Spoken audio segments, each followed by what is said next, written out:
우리가 오늘 조금 전에 읽은 이 본문의 말씀은 우리가 십계명에서 볼 수 있는 부분이고 십계명의 후반부를 우리가 읽었습니다. 우리가 성경을 자세하게 보면은 십계명은 두 곳에서 나오고 있어요. 처음은 출애굽기 20장에서 나오고 또 두 번째는 신명기 5장에서 나오고 있습니다. 왜 두 번이나 기록했을까? 아주 좀 질문이 많은 분들은 그렇게 생각할 수 있는데 나름대로 의미가 있습니다. 출애굽기는 출애굽 1세대들을 향해서 애굽에서 이제 출발한 1세대를 한다면 20세 이상 싸움에 나갈 만한 자 1세대를 향해서 주신 말씀이라 한다면은 다시 한번 신명기 5장에 가서 2세대를 향해서 이제는 모압 평지 가나안 땅을 눈앞에 두고 있는 그 모압 평지 거의 출애굽의 광야 생활이 다 마무리돼가는 끝자락에 있고 이제 눈앞에 가나안 땅을 목전에 두고 있는 2세대라고 한다면 출애굽할 때 20세 이하 그리고 광야에서 태어난 또 이스라엘 자손들 그 숫자가 거의 비슷했죠. 1820명 차이가 나는 60만 3,550명인가 그래 처음 출발했는데 거의 비슷하게 끝자락에 돼 있는 것을 보면은 광야의 여정이 참 하나님의 은혜였다 하는 것을 우리가 깨닫게 됩니다. 물도 제대로 없고 길도 없고 먹을 것도 변변찮고 그런 광야에서 60만 장정 어린아이와 여인까지 합치면 200만이 넘는 많은 이스라엘 백성들이 애굽에서 광야 40년의 기나긴 역사를 쭉 걸어가고 있는 인도하신 하나님 이제 다음 세대들을 두고서 가나안 땅에 들어가서 이제 어떻게 살아야 될 것인가 하는 삶의 지침으로 준 것이 바로 십계명이다 이렇게 말할 수가 있습니다. 그래서 어떻게 보면 처음 출애굽기 20장에서는 시내산 아래쪽에서 주었다면 이제 신명기 5장은 한참 지나서 모압 평지에서 준 말씀이다라고 이렇게 보게 됩니다. 그래서 아주 이제 이스라엘 백성들이 다음 세대들이 가나안 땅에 들어가면 어떻게 살아야 될 것인가 하는 삶의 지침으로 준 것이 십계명이다. 그렇게 말할 수가 있습니다. 그래서 하나님께서는 이스라엘 백성들에게 애굽에서 나온 이후에 하나님의 백성으로 세우기 위해서 계명을 주셨다. 그렇게 말했어요. 우리가 이 고등부 공과 자료에서 보게 되는데 다음 한 그림을 한번 보겠습니다. 십계명에 나온 그 두 돌판이 저기에 나오고 있죠. 이제 두 돌판 속에 10가지 계명을 기록하게 된 것을 보게 됩니다. 그리고 이제 그 다음의 내용을 넘어가 보겠습니다. 자, 저기에서 보면은 두 돌판에 모세를 통해서 주어진 그 계명에 보면은 하나님께서 가나안 땅으로 돌아가는 이스라엘 백성들을 위해서 계명과 율법을 시내산에서 모세를 통해서 주셨다라고 출애굽기 20장의 말씀을 근거합니다. 그리고 모세는 하나님께서 두 돌판에 직접 새기신 십계명을 들고 저렇게 백성들 앞에 나와서 하나님 말씀을 전해 주었어요. 자, 그러자 백성들의 반응이 어땠을까요? 우리가 이 왼쪽에 보면 이 백성들의 반응이 나오죠. 이스라엘 백성들은 하나님께 제단을 쌓고 자신들이 모세로부터 전해들은 하나님의 모든 말씀을 우리가 준행하겠습니다. 출애굽기 24장 3절에 보면 여호와께서 말씀하신 모든 것을 우리가 준행하리이다라고 이렇게 선포하고 있습니다. 그리고 이제 그 다음 장면을 보면은 하나님이 주신 십계명은 이스라엘 사회의 삶의 규범이 되고 있습니다. 이제 그 삶의 규범 따라서 이제 그들이 살아가게 될 때에 하나님께서 그들의 삶 가운데 놀라운 축복을 주실 것이다 하는 그런 가르침을 주고 있습니다. 그래서 하나님은 이스라엘 백성들이 애굽의 가치관을 버리고 노예의 삶에서 벗어나서 이제 하나님의 자녀로서 새 삶을 살아갈 수 있도록 바로 십계명, 율법을 주셨다 이렇게 말할 수가 있습니다. 이제 화면으로 돌아왔어요. 자, 십계명은 우리가 크게 두 가지로 나눌 수 있는데 1에서 4까지는 하나님과의 관계, 하나님 사랑이라고 이렇게 말할 수가 있고, 5에서부터 10까지는 사람과의 관계, 이웃 사랑이다 이렇게 말할 수가 있습니다. 자, 이것은 참 의미가 있어요. 우리가 구약에서 보면은 하나님께서 이스라엘 백성들에게 토라, 율법, 말씀을 주셨는데 몇 개 말씀을 주셨느냐? 613개를 주었다 그랬어요. 613개, 613. 자, 그것을 또 이렇게 두 가지로 구분합니다. 하나님의 토라에는 두 가지 유형으로 되어 있어요. 뭐뭐 하라, 하지 말라. 이렇게 하라는 것은 긍정의 계명이고 하지 말라 하는 것은 부정의 계명인데, 자, 613개를 잘 분석하면 뭐뭐 하라 하는 것은 248개래요. 그 나머지는 이제 몇 개 남았습니까? 365개가 남았죠. 하지 말라 하는 것은 365개. 자, 이것을 우리가 숫자적으로 잘 보면 248개는 사람의 몸에 있는 뼈 마디 수가 대략 사람에 따라 차이가 약간 있지만 250개 전후, 한 248개 정도 하면 맞다 그래요. 그것은 뭐냐? 온 몸을 의미하고 있습니다. 그리고 365는 뭐냐? 1년이죠. 자, 그래서 이 하나님 말씀은 우리의 온 몸을 다해서 1년 365일 동안에 잘 우리가 실천하며 순종하며 살아야 된다 하는 그런 가르침이죠. 그건 너무나 많습니다. 그래서 이제 사실은 하나님께서 모세를 통해서 시내산에서 두 돌판에 딱 10가지로, 왜 10가지냐? 사람의 손 이렇게 들면, 양손을 들면 10가지죠. 하나하나 꼽으면서 지킬 수 있도록. 1에서 4까지는 하나님과의 관계, 5에서부터 10까지는 이웃 사랑과의 관계, 이렇게 말하죠. 그런데 예수님께서는 이것을 또 두 가지 부류로 잘 요약했죠. 어떤 율법사가 계명 중에 어떤 계명이 큽니까? 613개를 써놓고 그 중에서 가장 큰 계명을 제시하라고 한다면 막막하죠.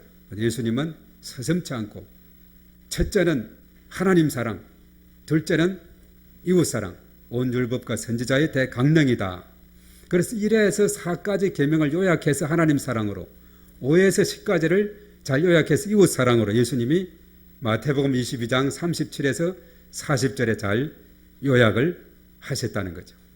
자, 그래서 613개가 248, 365, 10개가 돼서 왜 두 가지로 이렇게 요약했느냐? 양팔을 예를 들면 두 팔이 되죠. 한 팔은 하나님 사랑, 한 팔은 예수님 사랑. 자, 이것을 모으게 되면은 그 두 손 모은 그 손은 뭐냐? 기도하는 손인데, 하나님 사랑, 이웃 사랑에서 공통되는 단어를 뽑으면 사랑이라는 거죠. 사랑. 그래서 율법의 엑기스는 핵심은 사랑이다 이렇게 말할 수 있어요. 율법을 압축하면, 그래서 기독교는 사랑의 종교인데, 왜냐하면 하나님은 사랑이시다고 요한일서 4장 8절에 말했고, 하나님이 사랑하기에 예수님을 이 땅에 보내셨다고 했고, 사랑하기 때문에 십자가상에서 죽기까지 우리를 위해서 피 흘리셨다는 것입니다. 그 피공로로 우리가 죄시선 받고 하나님 자녀가 되고 하나님 백성 되게 된 것을 우리는 감사하지 않을 수가 없습니다. 그래서 우리가 구원해 주신 이 은혜만 해도 우리가 너무나도 감사하다 이렇게 말씀을 할 수가 있습니다. 그리고 사실은 우리가 신명기 5장에서 다음 세대를 향해서 십계명을 다시 말씀했다 했는데, 신명기 말씀을 우리가 전체 34장으로 되어 있는데 읽고 또 읽으면 좀 본문이 길기 때문에 참 내용이 어렵다고도 할 수 있지만은 모세의 3편 또 어떤 분은 5편으로 이렇게 설교로 나누는데, 그것을 잘 요약하면은 하나님 사랑, 이웃 사랑이에요. 신명기 그 34장을 잘 요약하면 하나님 사랑, 이웃 사랑입니다. 그래서 하나님을 사랑할 때 어떻게 해야 되느냐?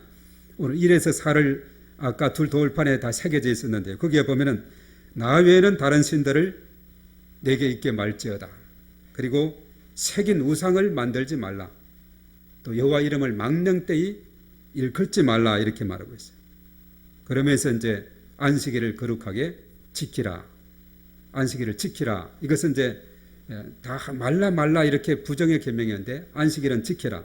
그리고 그 다음에 나온 5번째 내 부모를 공경하라. 십계명에서도 2가지는 긍정의 계명이고 나머지는 말라 이렇게 되어 있는 것을 우리가 보게 되는 것이죠.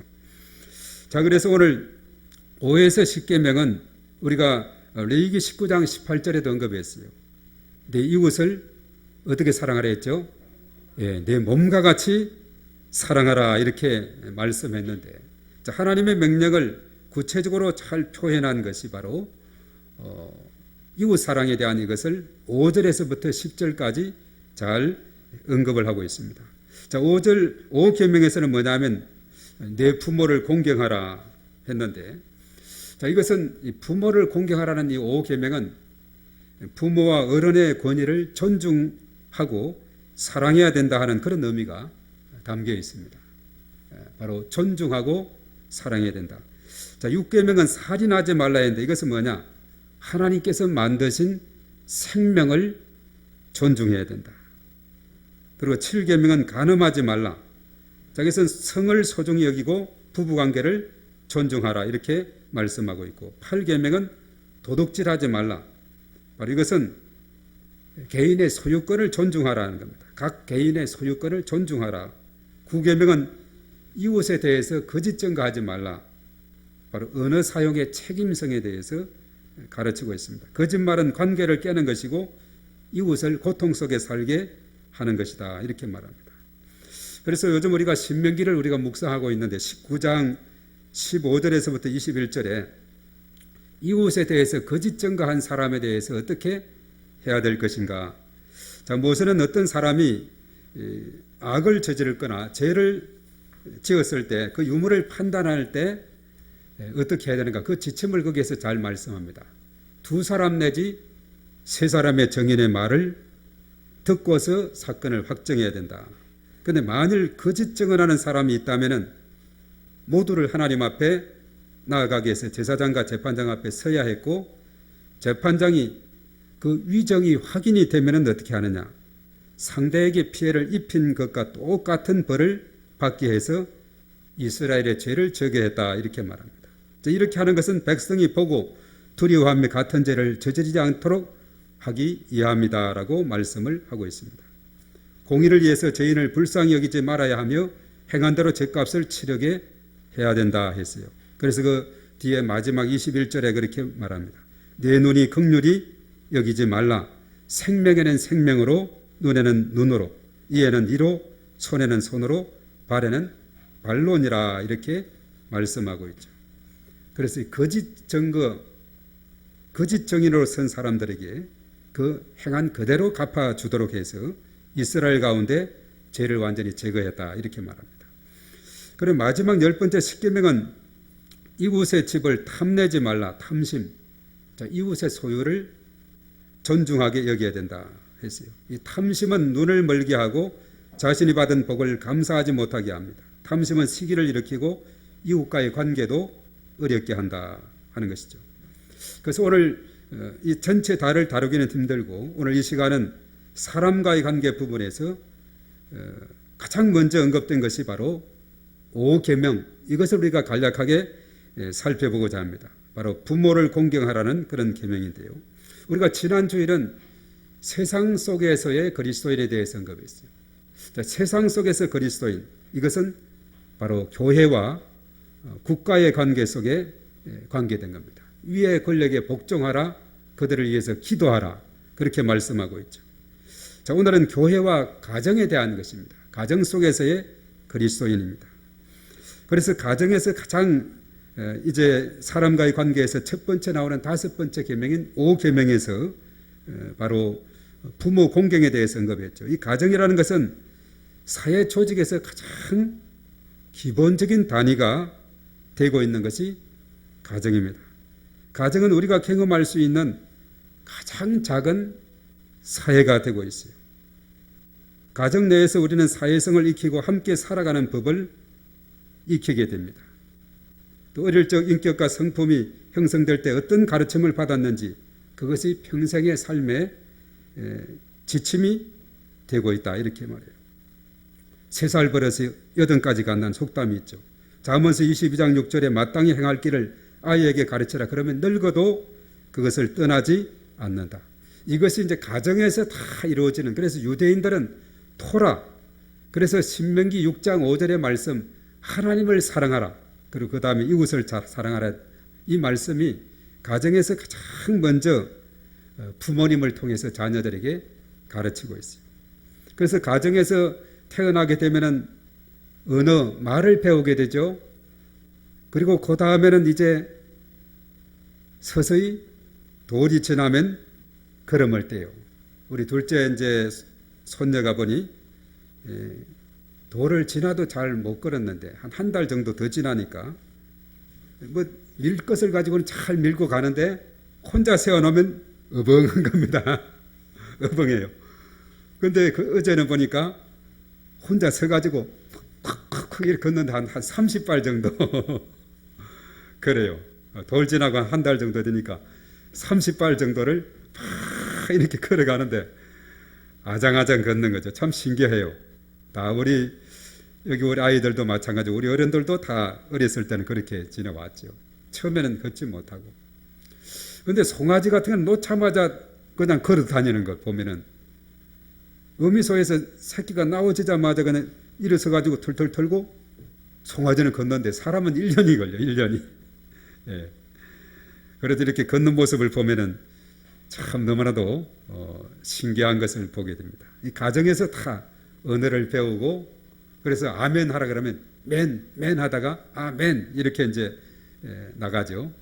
그리고 걸음도 아장아장 걷게 되고, 이것이 다 가정에서 이루어진다는 사실입니다.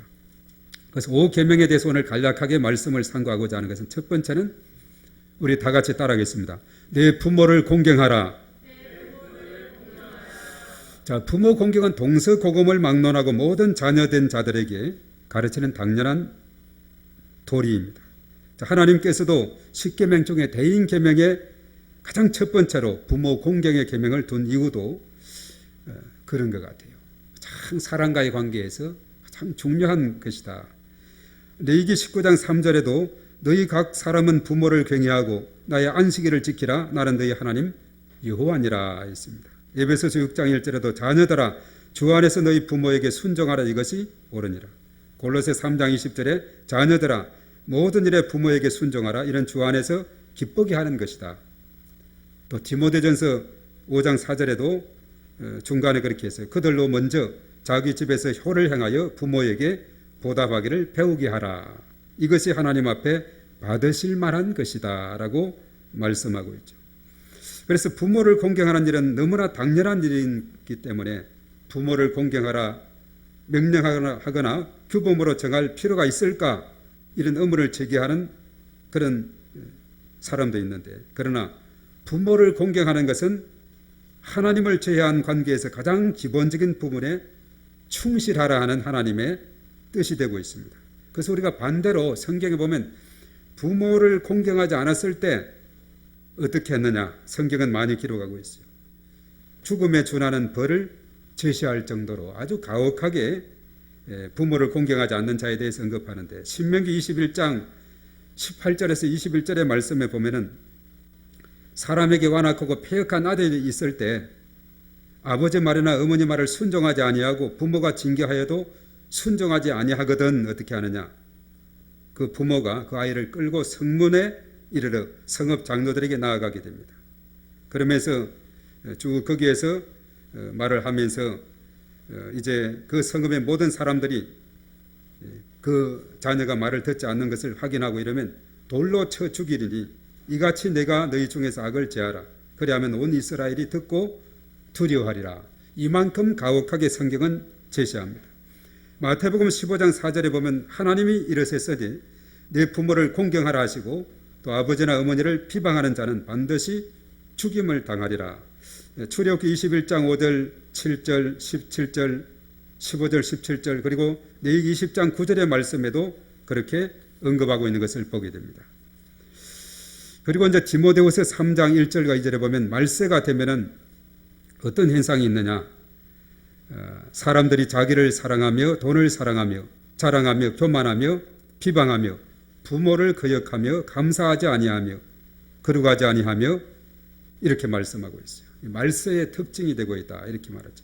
그래서 사람들은 법으로 정하면 괜히 무시하거나 거부하는 그런 반응을 일으키기도 합니다. 그러나 더 본질적인 면을 생각하게 되면 자발적으로 지키게 되는 이런 것을 보게 되는데, 자, 법보다 더 무서운 것이 있다고 합니다.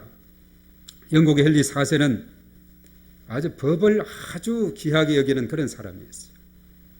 그런 법을 어겼다는 하나만으로 자신의 아들을 감옥에 보냈을 정도입니다. 그런데 헨리 4세 시대는 그 당시 영국에는 어떤 일이 있었느냐, 부녀자들의 사치가 너무 심해서 사치가 극에 달할 정도였답니다. 그래서 계속해서 계몽하고 경고를 해도 소용이 없는 거예요. 그래서 결국 헨리 4세는 한검이나 보석으로 몸을 치장하는 사치를 금지한다는 그런 법을 공포를 했어요. 이런 법을 공포했지만은 효과는 없었고 사치는 여전히 진행이 되었고, 그 왕은 난처했어요. 법으로도 이렇게 조항을 만들어도 여전히 사치가 심했습니다. 그렇다고 법을 폐지하는 것은 왕의 권위를 손상시키는 일이라 그럴 수도 없고, 이렇게 고심하는 가운데 헨리 4세는 좋은 아이디어가 떠오르게 되었습니다. 어떤 아이디어일까요? 우리가 사실은 어려움을 당하거나 고난 중에 있을 때, 위기 속에 있을 때 우리는 기도하는 중에 아이디어를 떠오르게 되는 것을 보게 됩니다. 제가 언젠가 이 동해안 근무할 때 영동 고속도로, 과거에는 2차선으로만 되어 있어요. 요즘은 참 잘 되어 있죠. 왕복 4차선으로 되어 있으면서 또 대관령에도 터널 뚫려 있고, 또 양양 고속도로가 또 해서 뚫려 있고, 미시령에도 터널이 뚫려 있고, 참 요즘은 잘 되어 있는데 옛날에는 대관령 고개를 넘어야 가야만 했고, 편도 2차선, 한 차선만 가고 한 차선만 오는 그런 가운데 있어요. 이제 한참 그 중간쯤 가는데, 강원도로 가는데 눈이 쏟아지는 겁니다. 한방눈이 막 내려요. 야, 이거 더 계속 갈 수 있을지, 대관령도 넘어야 되는데 아니면 뒤돌아가야 되는 건지, 이 판단이 잘 안 서더라고요. 한방눈이 눈은 막 내리고, 그때 탁 떠오르는 아이디어가 있었습니다. 이 노선을 정기적으로 다니는 영동 고속버스가 있습니다. 영동 고속버스가 있었어요. 그래서 한쪽 차선에 나가서 이제 기다리면서 그 버스가 오나 이렇게 이제 한참 기다리니까 이거 고속버스가 오는 거예요. 영동 고속버스가. 됐다. 저거 한번 따라가면 되겠다. 그래서 이제 따라 붙여서 이제 계속 가는 겁니다. 그 버스가 가면 가고 서면 서는 거죠. 그래서 무사히 가더라고요. 그런 가운데서도. 워낙 눈을 그때 많이, 강원도 쪽은 많이 오는데 그때도 많이 왔는데 이렇게 가면서 길이 되어지고 가게 되더라고요. 이런 아이디어가 떠오르게 되는 거죠. 그래서 우리가 여러 가지 많은 위기 속에 하나님 말씀을 묵상하고 하나님께 우리가 기도하게 되면 좋은 아이디어가 떠오르게 되는 것입니다. 그래서 우리가 사실 이렇게 아이디어가 떠오르고 또 그게 확정하게 될 때 우리의 가는 길은 참으로 형통한 길이 되고 있어요. 우리가 지난번에 지연이가 1학기 때 공부를 잘했다 그러죠. 과에서 수석을 했다고 이야기 들었는데 용기를 가지시기 바랍니다. 제가 그랬어요. 초등학교 때 2등 하다가 3등으로 밀려났다 그랬죠. 꼭 1등 하는 나이에는 그 누나가 2년 앞선 누나가 시험 문제지가 있어가지고 그걸 잘 보관해서 보니까 도저히 1등할 길이 없었는데, 나중에 한 친구가 전학을 왔는데 그 애가 또 잘하는 거예요, 공부를. 요즘 지금 교장 선생이 됐는데 처음 올해 3월 달에 발령을 받아가지고 3등을 했어요, 초등학교 때. 중학교를 가면 5 초등학교가 합쳐지게 되는데, 저거 어떻게 중학교 가서는 이거 제대로 등수가 5개 합치면 10등, 20등 밀려나갔다 생각인데, 그런데 시험 봤는데 1등을 했어요. 전체 다. 됐다. 할 수 있다. 해가지고 제가 3년 내내 1등 했지 않습니까?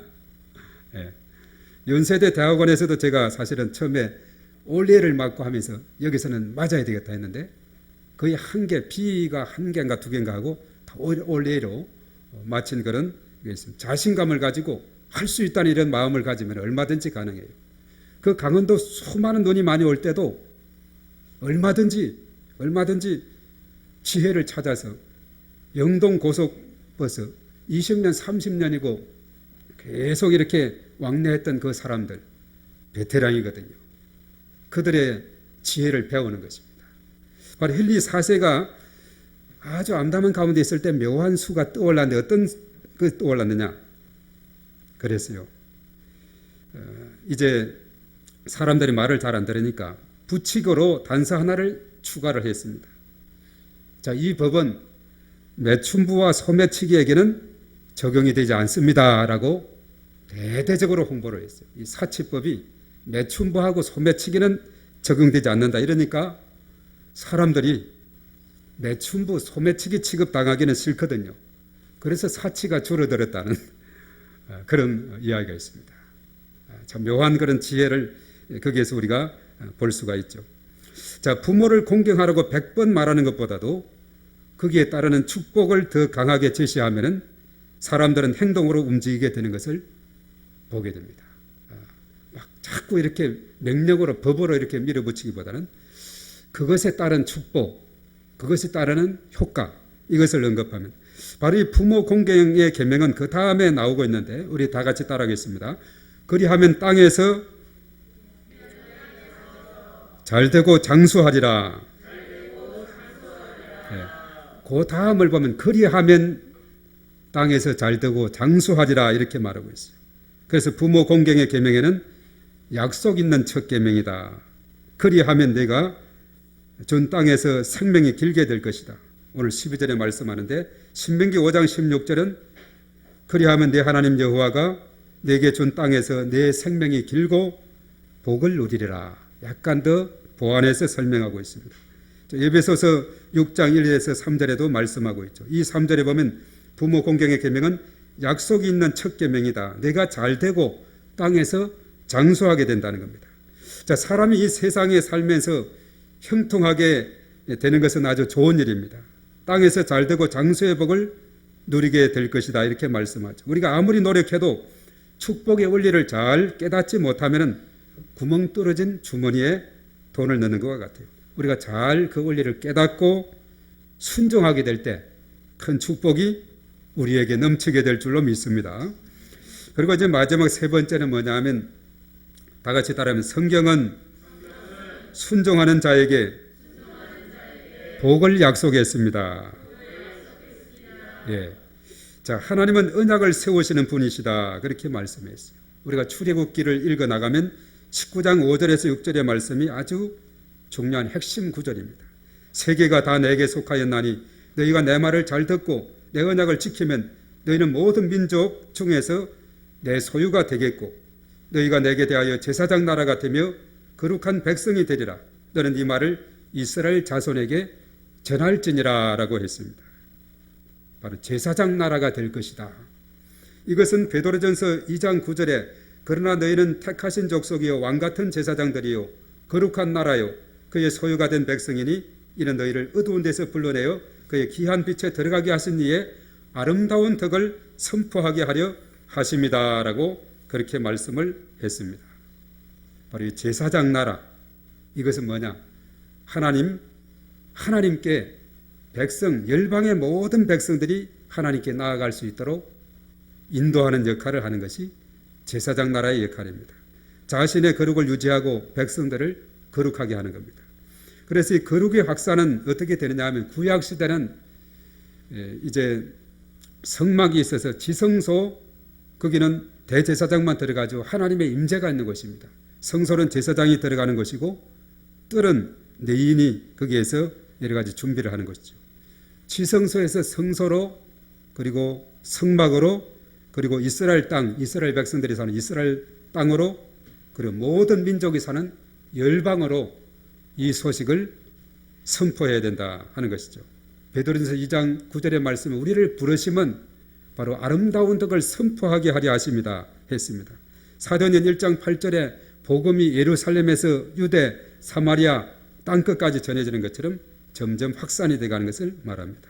그래서 성경에서 강조하는 것은 순종하면 복을 받고 불순종하면 벌을 받는다. 이것이 사실은 신명기에 나오는 그 전체적인 가르침이고, 그래서 신명기 이런 가르침의 원리에 따라서 이제 그 다음에 나오는 이스라엘 역사서가 다 그렇게 기록이 되어 있어.